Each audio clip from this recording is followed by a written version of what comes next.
seguimos un poco con la dinámica de la semana pasada. Hoy en principio no utilizaré la pizarra porque no tengo que hacer esquema, a no ser que me pidáis alguna cosa y tenga que explicarlo. Pero bueno, la primera sesión, pues lo que intenté poner sobre la mesa un poco fueron las bases antropológicas del por qué la especie humana como tal pues puede hacer ciencia, tecnología y puede hacer que ésta pues, sufra cambios y por qué es como una herramienta al servicio de la vida y en este sentido ver pues que no depende de ninguna cultura, ningún programa, nada, simplemente depende del humano, ¿no? Entonces, en este sentido, pues planteamos la idea de, bueno, pues esta tecnología en sí o la ciencia es neutra axiológicamente, tiene un valor por sí mismo. Entonces, sabemos que en el ámbito de las humanidades, ciencias sociales, el debate está en la ciencia no es neutra axiológicamente, tiene unos valores, o la ciencia es neutra axiológicamente. El caso típico que siempre se explica pues es el de la pistola. Una pistola no mata a la persona que dispara con ella, ¿no? Entonces la pistola no es ni buena ni mala, y otra gente dirá, bueno, pero la pistola se creó bajo unos fines y esos fines ya son un valor, por lo tanto la pistola es mala, ¿vale? Pues este es el ejemplo, pues lo que vamos a intentar ver un poco es si esto es verdad o no es verdad, o podemos hablar, como yo propongo, para no decir si es neutra o no es neutra, pues hablar directamente pues mira, la ciencia y la tecnología pues es flexible, entonces la podemos adaptar al sistema cultural en el cual estemos inmersos. Entonces, para ello, pues primero hay que hablar un poco de partiendo de la base antropológica, cabe preguntarnos si es la cultura quien imprime una orientación o una visión a la propia ciencia y a la propia tecnología, o por el contrario, esta siempre ha estado al servicio del poder, la dominación y la explotación. Aquí vamos a hablar de dos autores, básicamente. Uno de ellos es Lewis Mumford, de su obra Tecnología y Civilización, de 1992. La referencia biográfica no la tenéis, pero si lo buscáis por internet lo vais a encontrar. El libro yo lo encontré y lo puedes encontrar en PDF abierto. Y es interesante porque es historiador, es sociólogo y da una visión también un poco diferente de la técnica y la ciencia. Intenta desvincularla directamente del capitalismo o de todos los sistemas y te da una pequeña visión. ¿Vale? Entonces, la idea que intento recoger hoy es pues, hacer este mismo recorrido, ¿no? Si partimos de la idea de que la ciencia y la técnica son una herramienta exclusivamente humana, pues, y el humano es el que otorga valor al mundo, pues es el humano quien da valor a la ciencia y a la tecnología.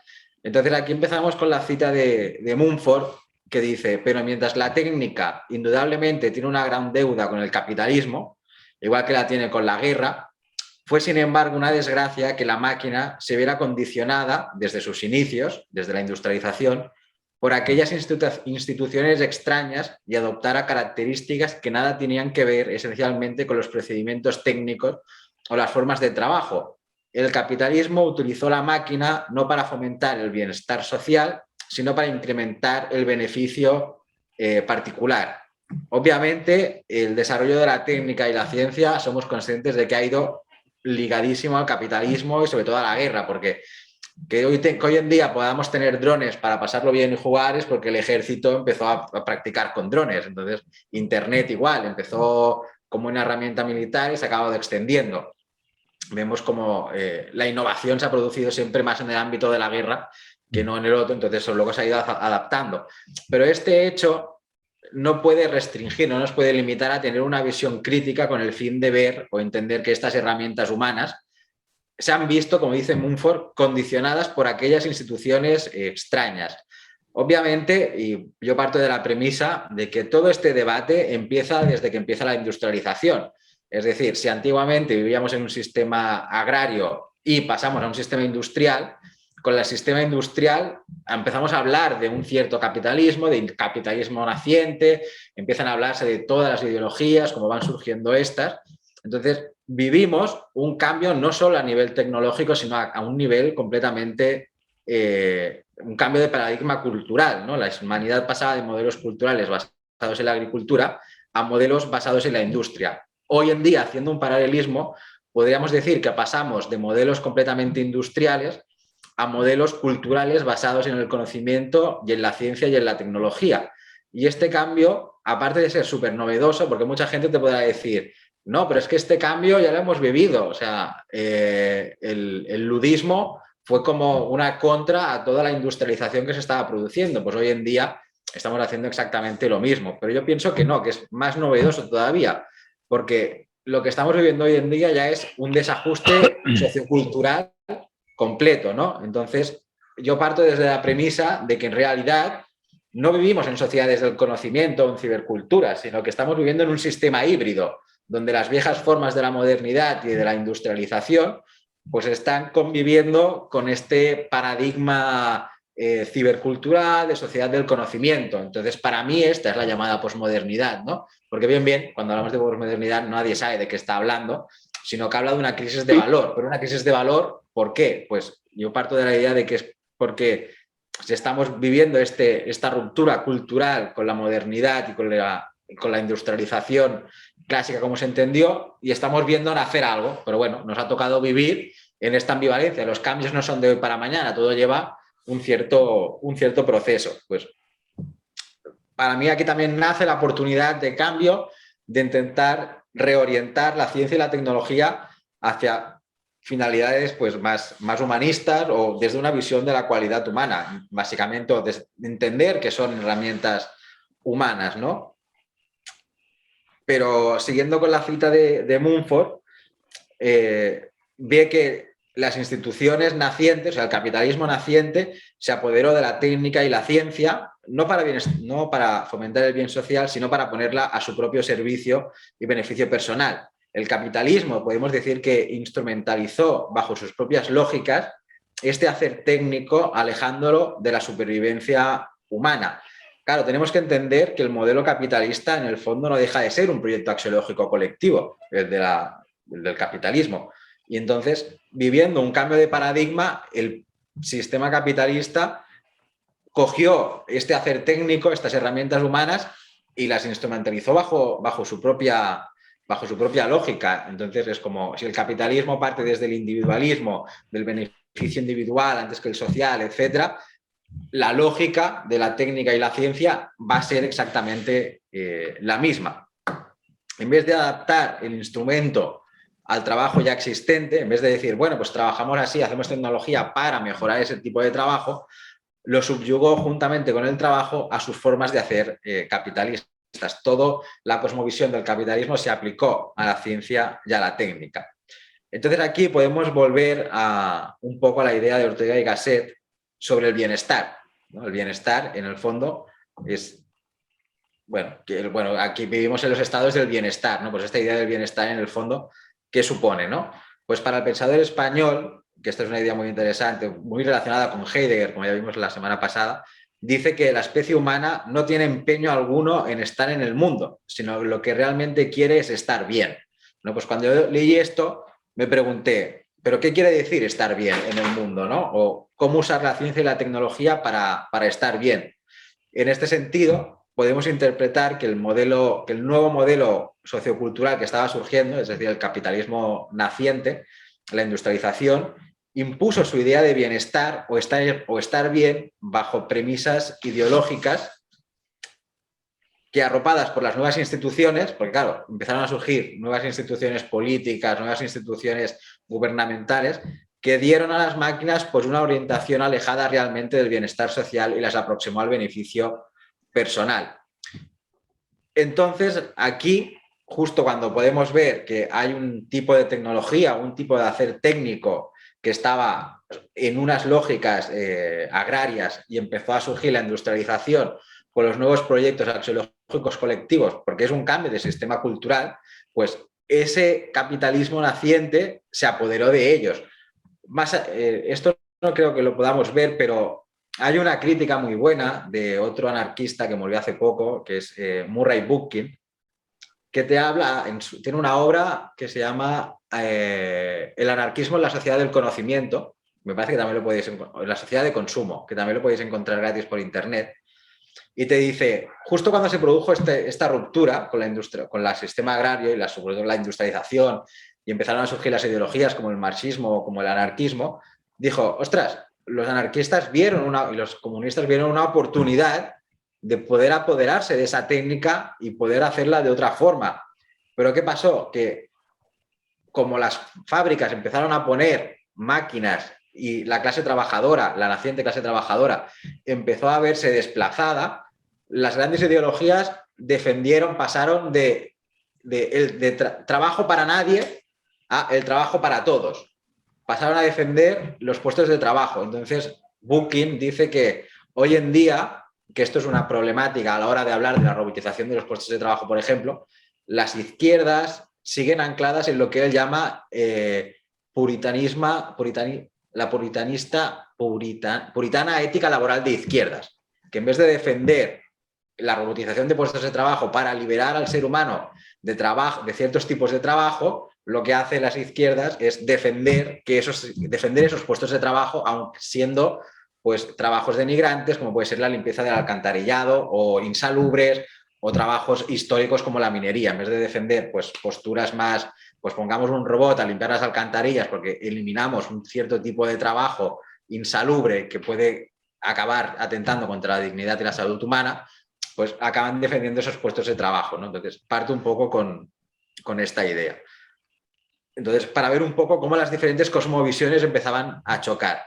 Y para mí, justo en este punto es donde entra o encajaría la idea de cultura o la idea de proyecto axiológico colectivo o la idea de proyecto que también habla Ortega y Gasset, ¿no? Ante todo, hay que entender qué relación, primero de todo, existe entre el sujeto, el colectivo y la sociedad o el proyecto axiológico. Y en este sentido, pues pienso que la definición que da Maria Corbiet de la cultura o de la sociedad, depende del concepto que queramos utilizar, es muy buena, porque dice que la cultura tiene una función biológica, aunque la sobrepase. Y su función primaria es proporcionar una forma concreta de vida a un viviente que ha dejado en gran parte indeterminado genéticamente su modo de vida. Es lo que decíamos el otro día con el ejemplo del castor, ¿no? El castor sabe que tiene que construir una presa, pero el ser humano necesita una serie de documentos, libros, para saber cómo tiene que construir. Tiene que construir las formas en las cuales se tiene que construir esa presa, ¿no? Pues la cultura jugaría este papel y la forma de utilizar la técnica dentro de esa cultura también. Pero únicamente pienso que no podemos entender la sociedad así. Entonces, vale, la sociedad o la cultura nos ayuda a construirnos un modo concreto de vida. Por aquí te viene la postura liberal y te dice, no, pero la sociedad o la cultura no deja de ser un agregado de individuos libres que se juntan y construyen la sociedad. Entonces, recurres a otro autor, que es Enrico Malatesta, que más o menos coincidió en la época de Bakunin, es otro anarquista italiano en este caso, que te dice que no puedes concebir la sociedad como un agregado de individuos autónomos y completos en sí mismo, que no tienen razón de estar juntos si no hallan su propio interés y pueden separarse cuando hallaren que las ventajas que la sociedad les ofrece no compensan los sacrificios de libertad individual que la sociedad les exige. Ya te está diciendo directamente que la sociedad no es un agregado de individuos autónomos, sino que la idea de individualidad nace gracias a la sociedad, ¿no? Y por lo tanto, Malatesta vuelve a decir que el individuo humano no es un ser independiente de la sociedad, sino que es su producto, ¿no? O sea, el sujeto, entendido como tal, como lo entiende la modernidad, es fruto de vivir en sociedad. No puedo considerarme un individuo si no convivo en sociedad, porque si no estoy en relación con nadie, pues no sería un individuo ni me podría construir identidades. Sin sociedad no había podido salir de la esfera de animalidad brutal y transformarse en un verdadero hombre y mujer. Es decir, sin la cultura no hubiera podido desarrollarme como sujeto humano, ¿no? Entonces la cultura me está ayudando a salir de mi animalidad, porque soy un animal que necesita una cultura para vivir. ¿Ibas a decir algo, Patuel? ¿Cómo? Pensé que ibas a decir algo. No. Vale. Entonces, Malatesta sigue diciendo que el hombre o la especie humana puede ser en la sociedad libre, esclavo, feliz o infeliz, pues la sociedad debe permanecer porque esta es la condición de su ser. Somos animales lingüísticos que viven en sociedad, simbióticos, como diría Maria Corbiet. Por consiguiente, en vez de aspirar a una autonomía nominal e imposible, debe buscar las condiciones de su libertad y su felicidad en el acuerdo con los demás hombres y mujeres, modificando de acuerdo con aquellas las instituciones que no les convengan. Para mí lo que te está diciendo es el proyecto axiológico colectivo lo puedes modificar siempre y cuando tú quieras, porque la cultura, lo que te hace ser humano, en el fondo, ahí es donde va a residir tu felicidad. Entonces, si ves que hay instituciones que no funcionan o un uso concreto de ciencia y tecnología que no funcionan, esta no es así por sí misma, es que tiene algo que la hace ser como es, un valor humano añadido, pero si vemos que la estamos orientando mal, pues podemos modificarla libremente, porque no es fija y estática. La sociedad del conocimiento nos dice que todo es cambio continuo y dinámico, incluso el propio proyecto de vida, este tiene que cambiar. Y a la vez, Ortega y Gasset nos dice que si recapacitan ustedes un poco, hallarán que eso que llaman su vida no es sino el afán de realizar un determinado proyecto o programa de existencia. Me gustó esta idea porque Marià siempre insiste en que nosotros entendemos el mundo por cómo es nuestro proyecto axiológico colectivo. Si yo estoy constituido por un proyecto axiológico colectivo neoliberal, pues toda mi identidad y todo mi proyecto de vida se basará en base a un proyecto liberal, aunque pensemos que no nos afecta, ¿no? Es como la idea del proyecto, la cultura, está tan arraigada dentro de nuestro propio ser, por decirlo de alguna forma, que nos constituye. O sea, el molde del proyecto neoliberal lo tengo tan asumido que vivo conforme a ese molde, ¿no? O sea, mi vida es ese molde, aunque piense que me la puedo construir. Su yo, el de cada cual, no es sino ese programa imaginario. Todo lo que hacen ustedes lo hacen al servicio de ese programa. El hombre, especie humana, es, por ante todo, algo que no tiene realidad ni corporal ni espiritual. Es un programa como tal. Aquí también es como, bueno, no eres lo que eres por razón natural y no eres lo que eres por razón divina, eres lo que eres por el proyecto cultural en el cual estás viviendo. Por lo tanto, lo que a uno aspira a ser, como tal, por lo tanto, lo que aún no es, sino lo que aspira a ser. O sea, me construyo conforme el programa en el que estoy inmerso. En este sentido, el hombre o especie humana no es una cosa, sino una pretensión, la pretensión de ser esto o lo otro. Cada época, cada pueblo, cada individuo modula de diverso modo la pretensión general humana. Cada proyecto axiológico colectivo pues, constituye múltiples identidades que se construyen en base a ese proyecto, podríamos decir. Pienso que aquí hay diferentes ideas muy interesantes que nos ayudan a entender la relación entre sujeto, colectivo y cultura, sobre todo desde un posicionamiento biológico, entendiendo la cultura como algo biológico, y sobre todo desde un paradigma construccionista social, porque considero que toda construcción es social y toda construcción es humana, no hay nada heterónomo. Quedarán las claves para entender, en función de la cultura que se construya, la orientación que la técnica puede tener hacia un lado o hacia el otro, ¿no? Entonces... José Manuel. Dime.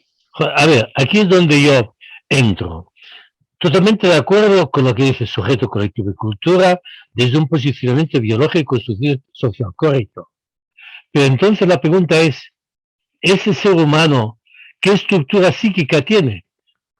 Porque si esto no se explicita, estamos dando una estructura psíquica filosófica de inteligencia, memoria y voluntad, y las emociones quedan aparte. Entonces, todo esto que dice que es correcto, ¿cómo yo lo metabolizo? ¿Cómo lo asimilo? ¿A través de qué? Y aquí sí que se precisa añadir, en tiempos de TLC, esto no estaba. ¿Cuál es la estructura psíquica del ser humano? ¿Cómo yo metabolizo, asimilo todo esto? ¿Qué resistencias tengo? ¿Qué mecanismos uso? ¿Por qué me defiendo de esto? Toda esta estructura que es dinámica, hay que explicarla. ¿Me explico? Este es el vacío que yo encuentro. Y que se lo decía hoy a María, es el vacío que encuentro. Y este vacío hay que llenarlo con la psicología dinámica. Si no, nos quedamos con la psicología cognitiva y con la psicología conductista, que son manipulables por el poder. En cambio, la psicología dinámica no es manipulable por el poder. Al contrario. Este es el punto que tengo en cuenta. Nada más. Yo me lo apunto como rellenar hueco, porque claro, o sea, mi base no es la psicología y por lo tanto en este terreno... No, aunque no sea... aportar. No, aunque no sea todo, pero es indicarlo. Sí. Es indicarlo, decir, que aquí hay algo, pero concretando psicología dinámica o profunda, que es, porque si no indicas esto, la axiología no va a funcionar. Vale. Psicología dinámica profunda. O psicología dinámica o psicología profunda. Si no, no va a funcionar la axiología. Vale, perfecto. No, yo me lo apunto. O sea, esto también me sirve para, con lo que decía antes, vosotros tenéis más experiencia que yo, habéis estudiado muchos más años que yo. Lo que podáis incorporar aquí, pues yo lo agradezco también, porque es como cosas que a mí se me escapan. Y aquí sí que muchas veces se ha remarcado la idea de que falta bastante base psicológica, de psicología. Sí. Entonces, para entender un poco mejor cuál es la relación o cómo se pasamos de la cultura al colectivo y de esta al individuo que retorna al colectivo y vuelve al proyecto axiológico colectivo, pues esto era un párrafo muy largo que he dicho, bueno, lo voy a intentar esquematizar en 4 puntos, que se entenderá mejor, porque todo esto era un párrafo que me costó, ¿eh? Pero bueno, podríamos decir uno, que la especie humana, relacionándolo con lo que dijimos la semana pasada, al estar indeterminada genéticamente, debe construirse una forma de vida que llamamos cultura o sociedad o proyecto axiológico colectivo, depende del nombre que le queramos dar, cuya función primaria es garantizar la supervivencia de la especie. Esto nos tiene que llevar a la siguiente idea, la cual nos dice que como animales simbióticos no somos, aun viviéndonos y sintiéndonos como individualidades, seres autónomos y autosuficientes que pueden salirse de la sociedad cuando quieran, sino que gracias a esta, a la sociedad o la cultura, que proporciona una forma de supervivencia a un viviente necesitado, la especie humana, puede hacerse un animal viable, asumiendo que el sujeto humano no es algo independiente de la sociedad, sino el producto de este programa o cultura y que, por lo tanto, una vez haga consciente de este hecho, puede decidir qué ser o cómo ser, entre comillas, dentro de estos programas, porque quieras o no, estoy limitado a unas formas de ser dentro de estos programas. Y a que aquí es donde reside su auténtica realidad, buscando, es decir, construyendo conjuntamente con sus otros iguales la sociedad o cultura que desee, pero a su vez tomando conciencia de que aquello que sea la sociedad como programa lo será a su vez y de forma diferente el propio sujeto, puesto que la identidad o construcción de la individualidad que haga el sujeto no deja de ser también un programa, dentro del programa colectivo en el cual ya estamos inmersos, que le sirve para sentirse como un sujeto concreto frente a otros sujetos concretos, pero no como algo estático, sino como algo en cambio y construcción continua. La identidad también es algo que se construye continuamente. Y aquí, José Manuel, entra el libro de hace 100 años, Psicología de las masas y análisis del yo de Freud. Aquí entra este libro, yo digo porque he hecho algún artículo, entra este libro, que entiende, o sea, Psicología de las masas y análisis del yo, de 1921.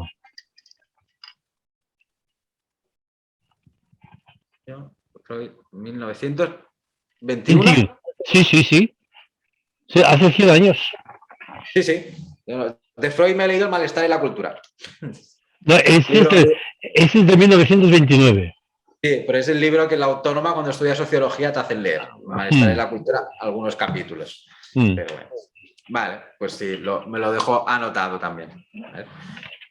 Entonces, dado estos 4 puntos, es la forma que tengo de relacionar la construcción de sistemas culturales y la orientación que estos dan al conjunto de elementos que constituyen la cultura.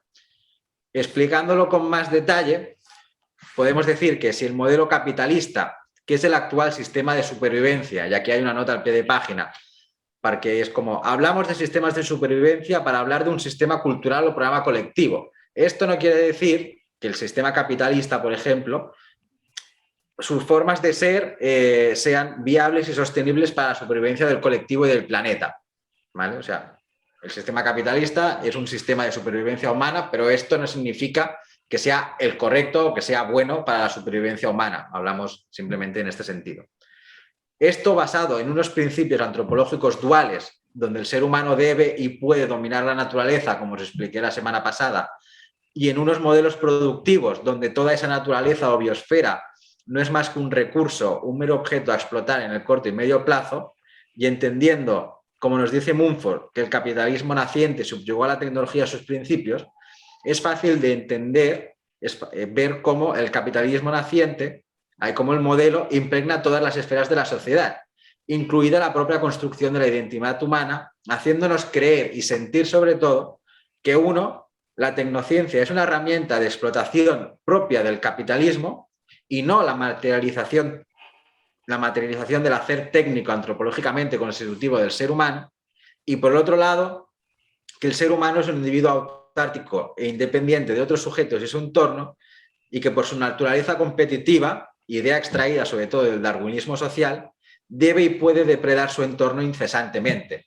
Es decir, para mí el sistema capitalista o el sistema neoliberal jugó con esta doble baza.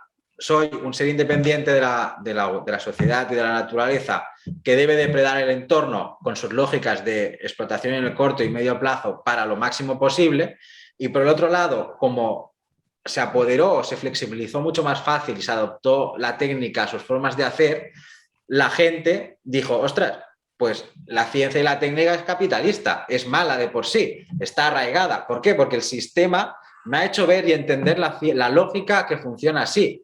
Entonces, romper esa lógica, romper esa dinámica de intentar desvincular ciencia y tecnología de cómo el capitalismo la usó, porque como vimos, le doy mucho al capitalismo y mucho a la guerra, pues es como me configura sobre todo a ideologías de izquierdas, que es donde más reticencias he encontrado, a entender que ciencia y tecnología son herramientas humanas, no es un instrumento inventado por el capitalismo para la explotación y para la dominación. Entonces, aquí es donde parto de una hipótesis que la he desarrollado en este trabajo, pero también la tengo que desarrollar en la tesis, es que el ser humano o la especie humana como tal se ha alienado de su propia construcción, que es la cultura. ¿Por qué? Porque la especie humana construye sus sistemas culturales, pero como siempre lo hemos hecho inconscientemente, que es como revelación divina en la naturaleza de las cosas, nunca he sido consciente de mi propia construcción, ¿no? Aquí por eso cogí el concepto de Marx de alienado, porque Marx dice, el trabajador está alienado de su trabajo, no lo considera de su propiedad. Pero ¿por qué no podemos aplicar lo mismo a la cultura? ¿Por qué la especie humana no podemos decir que está alienada de su propia construcción, que es la cultura? Entonces, si yo rompo con ese concepto, pienso, ostras, soy el constructor de mis sistemas culturales. ¿Por qué tengo que dejarlo en manos del capitalismo? ¿No? O sea, ¿por qué puedo hacer que el capitalismo construya su propio proyecto si es algo que me depende de mí? Tengo que involucrarme, ¿no? Entonces aquí la idea de proyecto axiológico colectivo de Mariá, de todo el mundo debe hacerse cómplice o co-construir este proyecto, gana mucha más fuerza porque eres consciente de que eres tú el constructor de esta cultura. En este sentido, el sistema o programa capitalista, con sus instituciones e intereses, pienso que ha sabido adaptar y adaptarse mejor a los cambios culturales que se han ido produciendo desde la industrialización hasta hoy en día. Pero sí ha de ser consciente de que el capitalismo no es una realidad heterónoma, no es como Marx. Para Marx la historia era algo heterónomo, ¿no? Pues el capitalismo pues, no es algo heterónomo, también es una construcción humana que se ha construido bajo unos principios antropológicos y epistemológicos que lo han hecho ser como es, ¿no? O sea, el capitalismo parte de la epistemología mítica de que la realidad existe, de que el individuo es un ser independiente, y nos hemos constituido de esa forma. Entonces, el liberalismo, su premisa es, pues la sociedad es un agregado de individuos y entonces, pues la sociedad no existe si no existen los individuos aislados. Es una lucha, lo que decía Jaume el otro día, ¿no? La importancia del episteme, de saber desde dónde partimos. Pues desde dónde se ha construido el capitalismo, ¿no? Desde qué bases antropológicas y epistemológicas se ha construido. Entonces, pienso que esta argumentación debería ser suficiente para saber que el capitalismo pues, no es un programa intocable, sino que se puede y debe ser reemplazado por otro programa que sí que priorice el bien social y la calidad de vida, sin olvidar todo el potencial científico y tecnológico que puede ayudar a conseguir estos objetivos. Es una argumentación de que el capitalismo no inventó la tecnociencia, sino que como especie es la especie humana quien ha inventado todo esto. Y aquí pues vemos un poco también cómo la idea recogida anteriormente de Malatesta también nos ayuda, porque Malatesta ya nos dijo que en lugar de aspirar a una autonomía nominal imposible, debemos buscar las condiciones de nuestra libertad modificando aquellas instituciones que no nos interesen o que no nos convengan o que no ayuden a la felicidad del individuo, ¿no? Entonces vemos como todo empieza a coger un cierto sentido. Y volviendo al filósofo Ortega y Gasset, podemos entender un poco más esta idea de la evolución de la técnica o de cómo la tecnología siempre ha ido a la par. Dice, todas las técnicas humanas que especialmente han recibido o merecen el nombre de técnicas no son más que especificaciones, concreciones de ese carácter general de autofabricación de nuestro propio vivir. Si nuestra existencia no fuera ya desde un principio la forzosidad de construir con el material de la naturaleza la pretensión extranatural que es el hombre, y ninguna de esas técnicas existiría.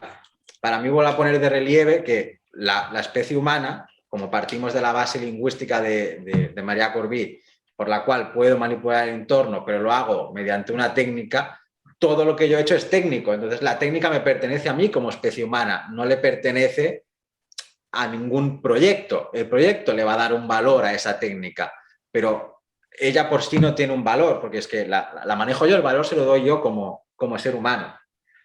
En el párrafo a continuación intento explicar esta idea un poco mejor. Ortega y Gasset, y conjuntamente a la relación que se ha establecido con anterioridad entre cultura, sujeto y colectivo, nos invita a reflexionar y a entender que estos programas son construcciones, una autofabricación de nuestro propio vivir, es nuestra cultura.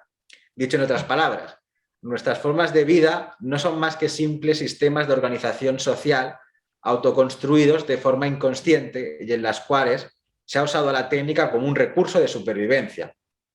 De ahí que Ortega y Gasset comente que si la forma de vida humana no fuera desde un principio técnica, ninguna de las técnicas usadas por la especie humana desde sus orígenes hubiera sido posible. Y por lo tanto, la técnica o hacer técnico siempre ha ido de la mano de la cultura. Ambas esferas son constitutivas de la especie humana, pero no conforman su naturaleza humana. Me construyen o sea, no forman parte de mí, sino que yo las construyo un sistema cultural para garantizar un sistema de vida y construir una técnica que me ayuda a manipular el entorno. Son condiciones de su supervivencia a las cuales deben dar forma y orientar. Y en este sentido, en función del programa social en el cual estemos inmersos, la técnica de la especie humana será una u otra, ¿no? Aquí intento argumentar un poco la idea de, vale, en función del proyecto en el que yo viva, la ciencia y la técnica se va a orientar de hacia un lado o hacia el otro. Pero esto no hace que la técnica o la tecnología tenga un valor intrínseco. Siempre está el ser humano por en medio dándole y otorgándole valor.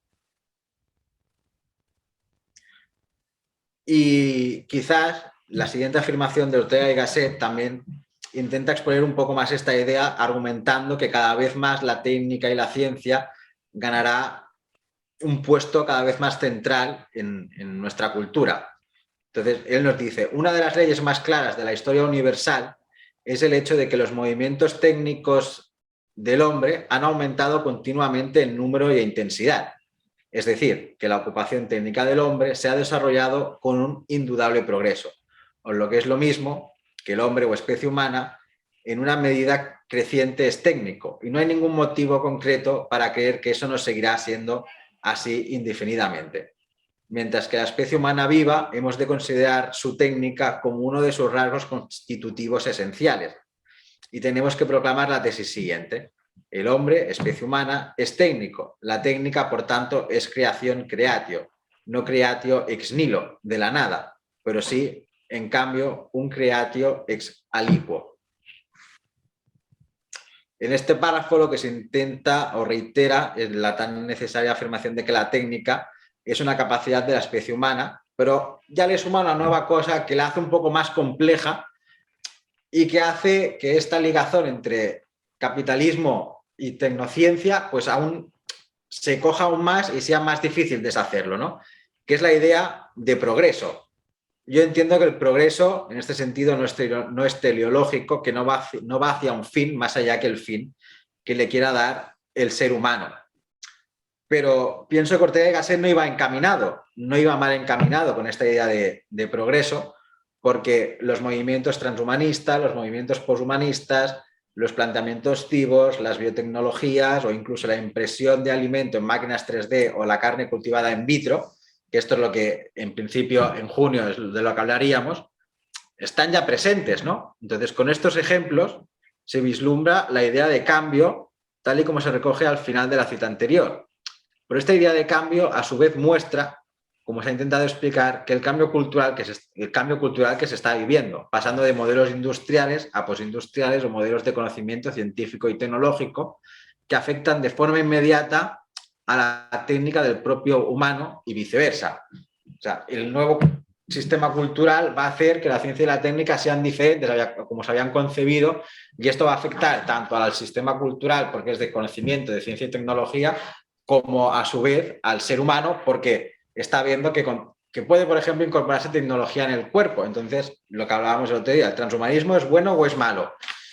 Pues depende de cómo lo orientemos también, ¿no? Yo aquí tengo la teoría de que existe un transhumanismo constructivista que parte de unas premisas antropológicas equivocadas, y un transhumanismo deconstructivista, que es el que apoyan Haraway, Braidotti, etcétera, que es como, bueno, pues lo que muestra ciencia y tecnología es que lo que yo pensaba que era el cuerpo, la modernidad, pues se ha acabado. Entonces me tengo que volver a replantear qué es el cuerpo.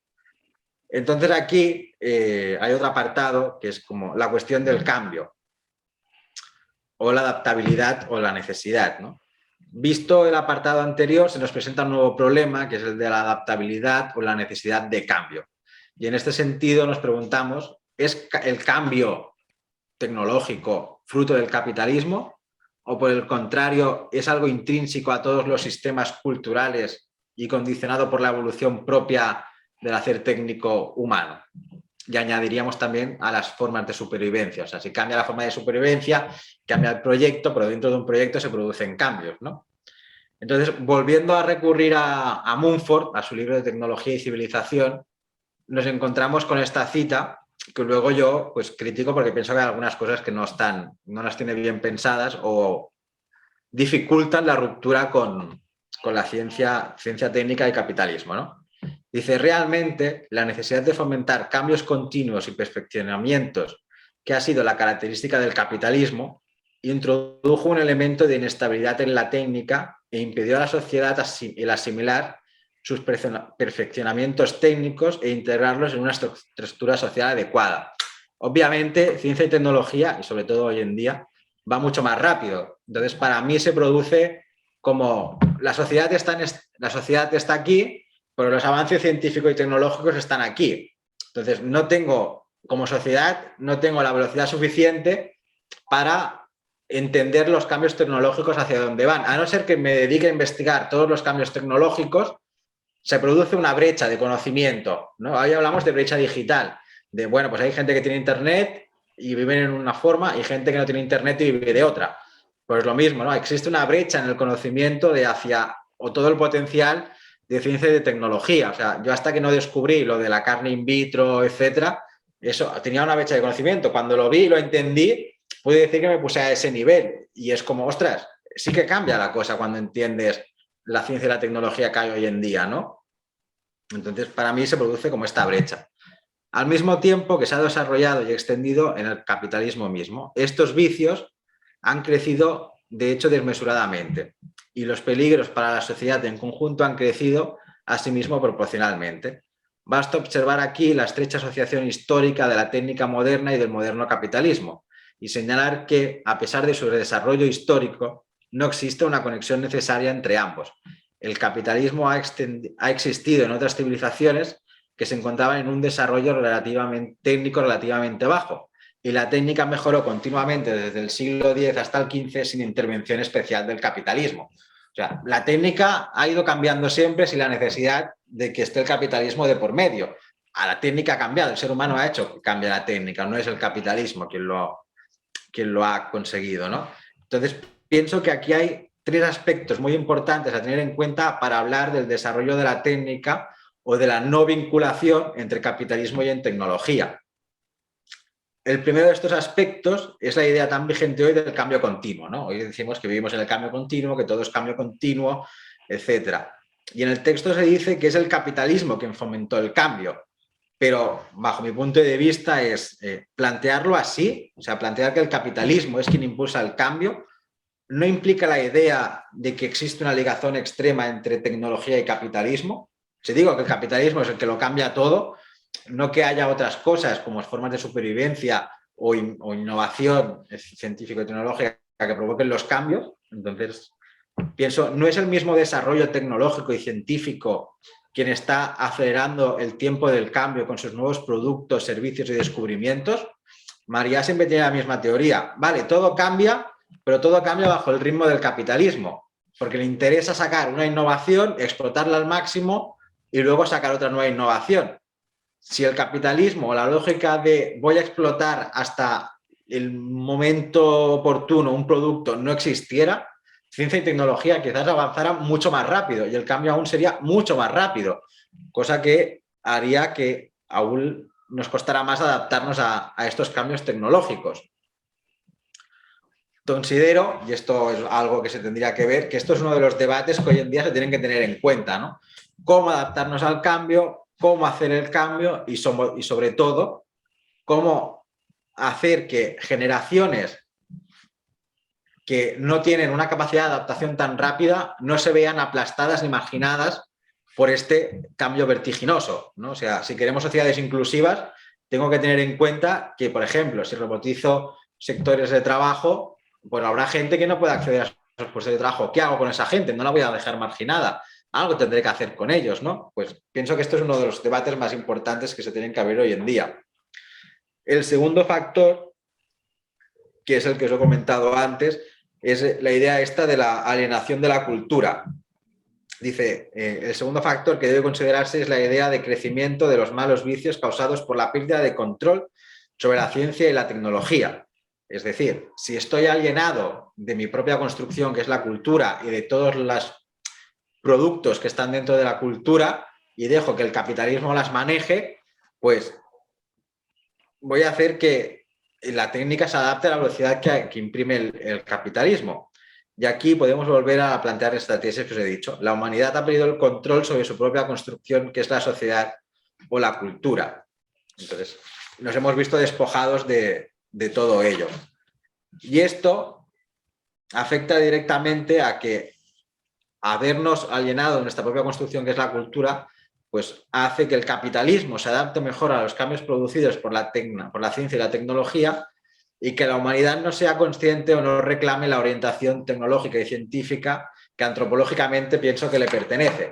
Es decir, la ciencia y la tecnología me pertenece a mí como ser humano, no le pertenece al capitalismo. Por lo tanto, deberían de existir movimientos sociales a favor de arrebatar la técnica y la ciencia de las lógicas propiamente del capital o del capitalismo. Y por último, esta tercera idea, considero muy importante, es que es la más difícil, ¿no? Capitalismo y tecnología no van intrínsecamente ligados. Munford nos ha dicho que desde el siglo X al XV la tecnología evolucionó sin la necesidad del capitalismo. Pero lo que podemos decir es que, obviamente, podemos imaginar una sociedad no capitalista, lo podemos imaginar, pero con una fuerte inversión de capital en ciencia y en tecnología, ¿no? O sea, si no viviéramos en un programa neoliberal, pienso que como humanidad demandaríamos investigación en ciencia y en tecnología constantemente. Entonces, la pregunta es, ¿podemos imaginar una sociedad no capitalista sin intereses en el corto y medio plazo, con una fuerte inversión en ciencia y en tecnología y que pone todo su interés en el beneficio social y no en el económico o el individual? Entonces pienso que este es el gran reto en el que nos encontramos, sobre todo con la idea de sociedades de conocimiento de María Corby, que son sociedades no basadas en la información, la investigación y la explotación en el corto plazo, en definitiva, sociedades no capitalistas, pero él no dice que no haya que invertir en ciencia y en tecnología, sino hay que invertir en estas ciencias y en estas tecnologías, pero de otra manera, no con un modelo económico neoliberal detrás. Y aquí me gusta citar a otro anarquista para entender un poco más la idea de que la ciencia y la técnica le pertenecen al ser humano. Antonio López Campillo es profesor de la Universidad de la Sorbona, director en ciencias físicas y, cómo no, anarquista. Y él te va a dar un ejemplo que yo pienso que es muy acertado para entender esta idea de que la ciencia y la técnica pues también son neutras axiológicamente, ¿no? Dice, podemos hacer dos cosas. Paralizar la técnica, volver atrás, que es lo que propone mucha gente de izquierdas. Paremos la ciencia y la tecnología, esto es un caos, volvamos a sistemas agrarios. Paremos la técnica, que no avance más, vamos hacia atrás. Y Campillo dice, no se dan cuenta que yendo hacia atrás nos ponemos en situaciones que fueron las que dieron lugar a la situación actual. Porque yendo hacia atrás y hacia atrás, nos encontramos que ya no fabricamos armas, ni fusiles, ni flechas, ni nada. Pero tenemos la piedra bien cascada por el hombre o la especie humana, capaz de matar a otro. Un instrumento que se llama hacha, y entonces podemos retroceder más hasta que no hagamos ni un solo instrumento. Y entonces ya no somos una especie humana. Y eso, el no saber que eso es así, es decir, que somos un animal técnico, el no saber una cosa que se debería saber, que la especie humana es técnica, se llama necedad, ¿no? Porque mucha gente te dice, no, es que lo que decía antes, ¿no? La pistola es mala, tal, vale, pero antes tenías una lanza que me servía para cazar, pero si se me iba a la cabeza podía matar a otra persona. La lanza es mala, ¿no? Entonces, para mí, Campillo intenta hacerte toda esta reflexión de, vale, sí, lo que tenemos hoy es fruto de lo que teníamos cuando éramos cazadores-recolectores. Hemos ido evolucionando la técnica hacia esto, ¿no? Pero aquí es donde empezamos a entender, o la idea de, bueno, si la ciencia no es, la tecnología no es ni buena ni mala, y para salir de este debate me pregunto, ¿existe una neutralidad tecnológica o habría que, para salirse de este debate, que pienso que no lleva a ningún sitio, plantear la idea de la flexibilidad tecnológica? Si el ser humano es flexible frente al medio, la especie humana, la tecnología también es flexible frente al medio, frente al proyecto axiológico colectivo. Puedo orientarla, puedo darle un valor, para más que nada, porque si veo que el debate de me posiciono en la no neutralidad, todo el mundo académico se te echa encima, o te pones en la idea de que la ciencia y la tecnología tiene un valor por sí misma, o genera valor por sí misma, pues es como, hostias, a lo mejor tengo que salir de este debate y pensar otra cosa, ¿no? Entonces, para abordar esta idea de la neutralidad o la flexibilidad científico-tecnológica, pues vuelvo a citar a este tal Antonio López Campillo, quien dice lo siguiente. De aquí pienso que es una crítica muy acertada sobre todo a las izquierdas, o sea, porque pienso que se tienen que poner las pilas en este aspecto. Dice, el problema de la técnica es casi una costumbre en los medios marginales, que por desgracia es donde nos encontramos. Todos estos escritos de Campillo y otras autoras que salen aquí, es que en 1993 en Barcelona se hizo como un congreso internacional anarquista y en una de las ponencias hablaba sobre esto. En el número de página de la página número 7 o 2 de Ana María de Hottenheimer está la referencia bibliográfica. Dice, el problema de la técnica es que es una costumbre en los medios marginales, que por desgracia es donde nos encontramos, marginados de la sociedad, refiriéndose a los anarquistas, y las personas de izquierdas, como comenta en la cita interior. Entonces, estas personas hacen un ataque constante al horror de la técnica y de la ciencia por los productos que hacen.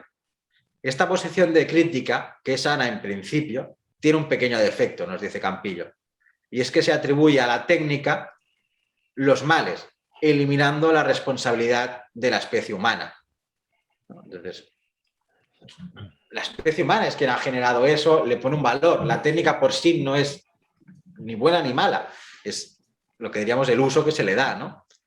Entonces pienso que esta cita recoge muy bien el debate existente hoy en día y que se expresa de la siguiente manera. ¿Es la tecnología neutra o lleva intrínseco unos valores o una axiología que le hacen ser mala per se? Quizá todo lo dicho hasta ahora nos deja entrever que esta pregunta, pues hoy en día no tiene ningún tipo de sentido. Si se considera, primero, que la técnica es propia de la especie humana y dos, que la cultura o programa, repetimos, como construcción social, es quien da orientación a la técnica y a la ciencia. Entonces, ¿no sería mejor preguntarse, ¿existe una flexibilidad científico-tecnológica que permita adaptar esta capacidad humana a diferentes contextos, siendo conscientes de los efectos que ésta pueda tener sobre el ecosistema y sobre la propia especie humana? Podemos preguntarnos esto en vez de decir, pues la tecnología es mala, no, la tecnología es buena. Preguntémonos otras cosas. A mi parecer, la respuesta sería la siguiente: sí, existe la flexibilidad científica y tecnológica de la misma forma que la especie humana es flexible frente al medio, porque es un producto mío, pudiendo de esta forma cambiar de culturas tal y como la historia y la evolución humana nos muestran. O sea, nosotros cambiamos de culturas, construimos culturas, somos flexibles frente al medio. Si la cultura es algo flexible y todo lo que hay dentro de la cultura tiene que ser flexible, la ciencia y la técnica tienen que ser flexibles, pienso yo. Y aquí otro ejemplo más para argumentar que este debate pienso que solo empieza a partir de las tecnologías impulsadas por la industrialización, que como hemos visto fue subyugada al sistema capitalista, es la cita de Ana María Tejo Ottenheimer, que es doctora en física y también es anarquista, y nos dice: técnicos eran los métodos usados hace 4.000 años en Sumeria para dirigir y asegurar el riego de las tierras cultivadas mediante canalizaciones, sistemas de supervivencia agrarios a gran escala. Aprendemos a controlar el agua. Hoy en día sabemos que tales métodos convirtieron a la región en un desierto al apresurar la salinización de las tierras. Entonces, cuando leo esto, pues me pregunto, ¿eran los sumerios conscientes de este desastre ecológico que se les avecinaba? ¿Consideraban que esas canalizaciones eran malas? ¿O acaso pensaron que su cultura usaba la ciencia y la técnica de su época para explotar y depredar el entorno? Entonces, realmente no lo podemos saber, pero el empeño, sobre todo de sectores antitecnológicos, por volver a culturas o formas de hacer pasadas, deberían entender que toda cultura usó su técnica para su supervivencia sin considerar que esta era mala o que deberían renunciar a ellas, ¿no? Es como si, o otro ejemplo, para construir las pirámides en Latinoamérica, se depredó selva amazónica para construir, utilizó una técnica para depredar eso, pero el sistema cultural, pues creo en estos dioses, construyo estas pirámides, rompo el ecosistema, provoco grandes inundaciones, se terminó la civilización. Es lo que hablamos el otro día, somos, como especie humana, tenemos que depredar nuestro entorno, pero tenemos que hacerlo de una depredación desde la cualidad humana. Hoy en día somos conscientes de que la ciencia y la tecnología tienen un impacto real sobre el medio y sobre las personas. Pues pensemos unas tecnologías al servicio de la vida, siendo conscientes de ese impacto que la ciencia y la técnica generan en el ecosistema. Entonces, pienso que el debate no se centra en las técnicas pasadas, porque tú les hablas a la gente tecnológica de esto y no les interesa o no te hacen caso, sino que está en las actuales, en las de hoy en día.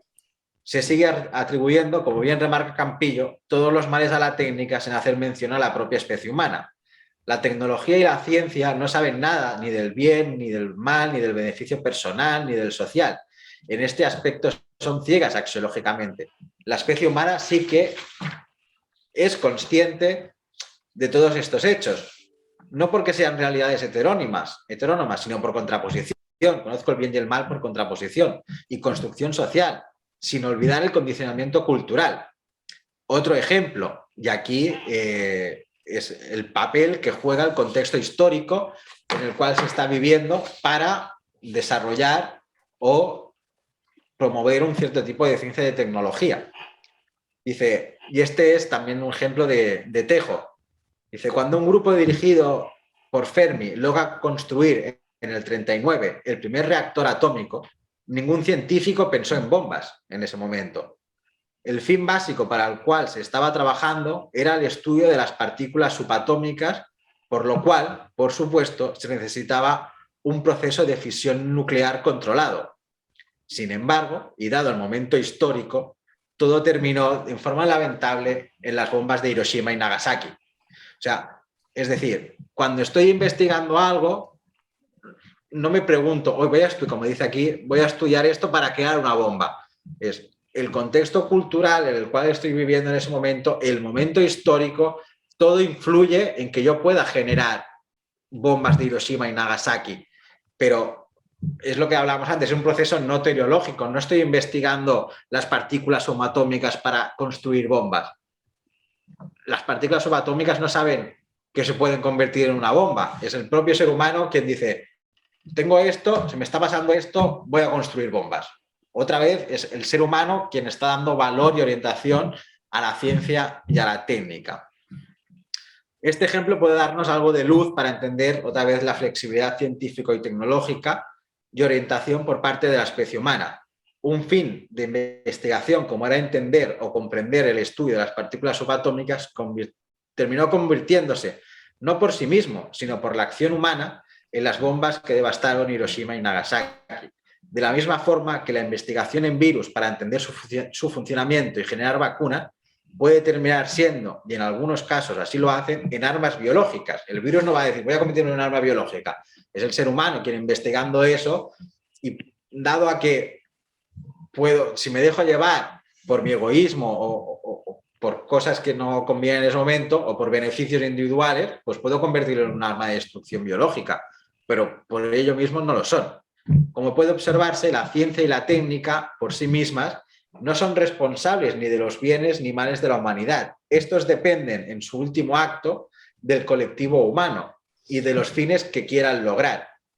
Un apunte, decir que la ciencia y la técnica por sí misma no es mala, no puede llevarnos a asumir que esta es buena. O sea, no puede decir la tecnología es buena, no, porque tiene cosas malas, pero no puede decir la tecnología es mala, no, porque tiene cosas buenas. Ambas afirmaciones pienso que son erróneas. Lo que estos ejemplos y posicionamientos dibujan es la ambivalencia de este hacer técnico, de las posibilidades tanto de destrucción como de beneficio que pueden dar a la especie humana. En este sentido, habría que hacer una diferencia que ayuda a matizar la flexibilidad científico-tecnológica.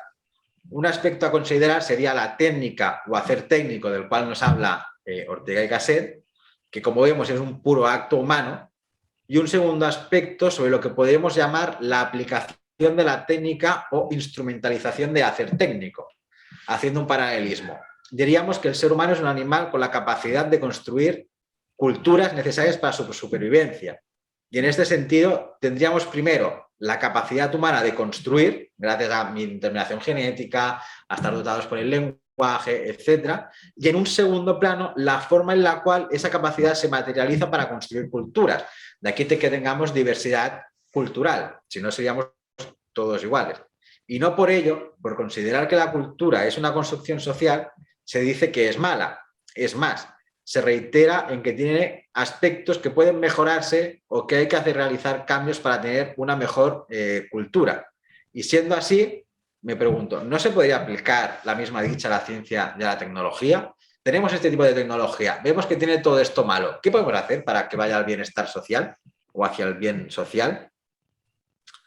Y aquí, en un artículo de Sapulido, que cita a Quintanilla, que ahora no me recuerdo quién es, que habla sobre la neutralidad de la ciencia, publicado en la Revista Electrónica de Humanidades, Educación y Conocimiento Social, dice, el científico o la comunidad científica, en su responsabilidad moral, debe cumplir con el rigor que la ciencia le exige, el objeto general y normas del método científico, pero también debe tratar de liberar a la ciencia de cualquier finalidad que no sea la de proveer a la humanidad un servicio ajeno a intereses particulares.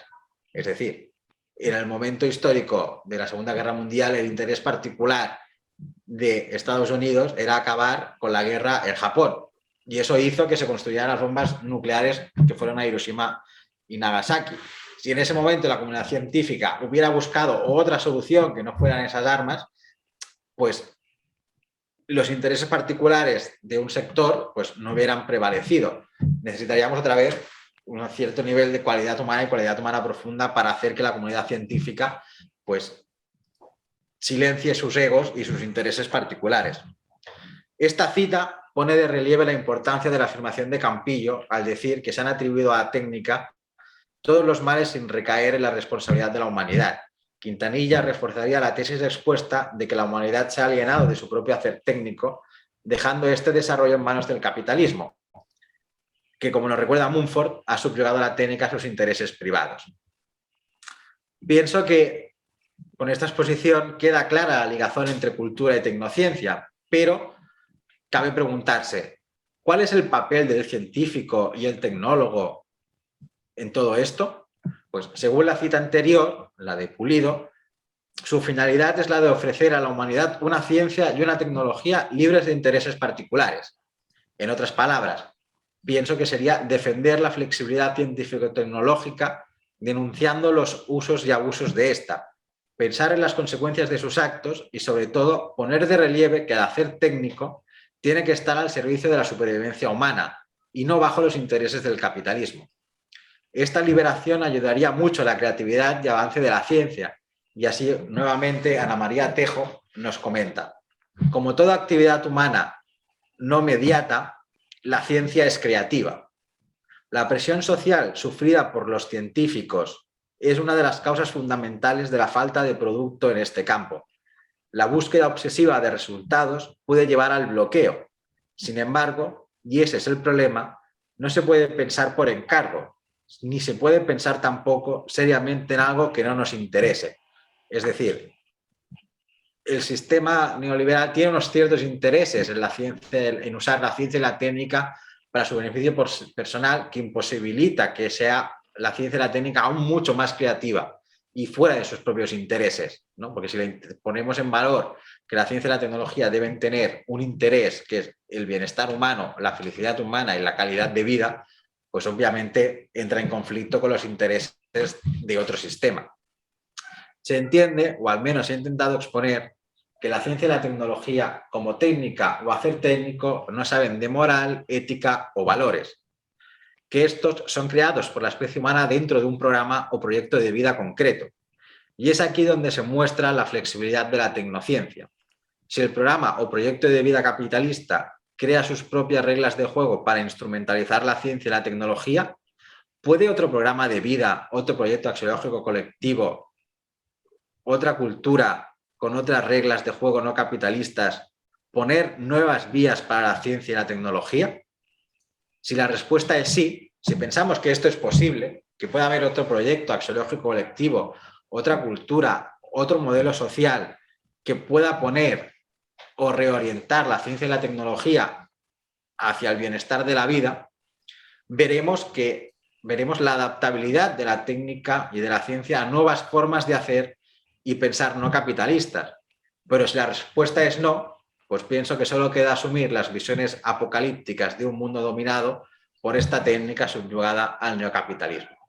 Y hasta aquí pues es un poco la idea de, bueno, pues si no podemos entrar en el debate de si la ciencia y la técnica es neutra, pues hablemos de la flexibilidad de la ciencia y de la tecnología en función del programa colectivo en el cual estemos inmersos. Y si somos capaces de imaginar un proyecto de vida donde ciencia y tecnología no vayan de la mano del capitalismo, pero sí de una fuerte inyección en capital, pues a lo mejor tenemos que replantearnos de que la ciencia y la tecnología no son un instrumento del capitalismo al servicio del capitalismo, sino que pueden ser unas ciencias y unas tecnologías al servicio y calidad de vida. Y esta era un poco por la segunda sesión. Bien, muy bien. Felicidades. Muchas gracias. Como te dije también, es una lógica contundente, pero cuando hay que esperar la tercera sesión, cuando hablas de la especie humana, aquí hablamos siempre en genere, una especie humana, cuando la responsabilidad en la especie humana no existe. Existe la responsabilidad en seres humanos que forman esta especie humana. Y cuando has hablado de aquel autor que vamos atrasando, no es preciso, porque en cada paso hay un elemento que es el ser humano, que es la agresividad. Y la agresividad no bien gestionada es violencia. Esté con una piedra en la mano, o esté con un cañón, o esté con un helicóptero. Claro, por eso digo que, o sea, puedo tener este mismo bolígrafo que tiene punta, Eh, un arrebato de ira, y en un arrebato de ira se lo puedes clavar a alguien en el cuello y matarlo. Pero no sí. me está diciendo, pero no me dice que el bolígrafo es malo. Mm. ¿Sabes? Por El eso, bolígrafo. entonces, cuando yo tengo el bolígrafo en la mano y mato, vendrá la autoridad y va a analizar, va a condenar mi conducta. Si el responsable solo condena mi conducta sin saber cuál es el proceso por el cual yo he matado, aquí falta algo. Hay que poder ir a fondo. Pero este fondo depende con qué instrumento lo hagas. Con psiquiatría biologista, con psicología. Es decir, hay que intentar ir abarcando todas las dimensiones del ser humano. Porque si no, la psiquiatría y la psicología conductista están en función del mercado. Vale. Sí, todo esto, yo te agradezco que me lo comentes porque son aspectos que no he considerado ni No, he investigado. José Pero... Manuel, no es ninguna crítica, Es, No me lo tomo como una crítica, no, me lo tomo como una aportación a tener en cuenta estos aspectos para poder evolucionar en tu trabajo. Sí. Porque es la reacción que tengo siempre, y creo que lo he comentado, cómo oyendo conferencias, discursos, se acaba todo en la psicología social o en la psicología conductista. No se va más a fondo. Y no se va más a fondo, porque si vas más a fondo, el que lo dice se cuestiona y no quiere cuestionarse. Este es el paso de los textos de sabiduría. Vale. Yo si tienes información que me la puedas enviar, te lo agradezco. Sí. Hay un punto que hay que buscar, Ortega y Gasset y la psicología. ¿Cómo lo enfoca? Sé que hay un artículo de Bayús, Ortega y Gasset y la psicología. Esto te ayudaría a complementar tu trabajo, porque entonces verías la psicología que emplea Ortega y Gasset. Sí, me lo podemos, sí.